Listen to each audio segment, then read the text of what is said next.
People are now in the background check system and therefore can't buy guns. It's in response to the mass shooting inside a church in Sutherland Springs, southeast of San Antonio. It's one change we'll see as lawmakers work to fix NICS. KXAN's Steffi Lee joins us live with the church's perspective on the new law, hoping to prevent another tragedy. Steffi. Well, Sydney, what we saw here when the shooting happened was an outpouring of support from the community. Now local officials and church leaders are looking to this new law as an extension of that.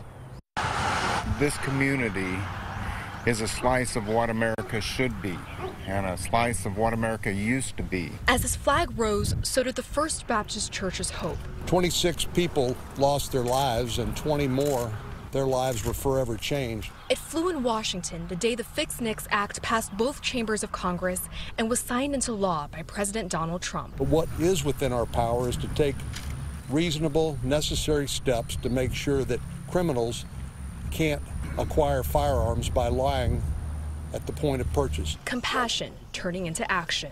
We firmly believe in our right to bear arms, but we also believe that, hey, it's not necessary to have 50 or 60 bullets in a gun.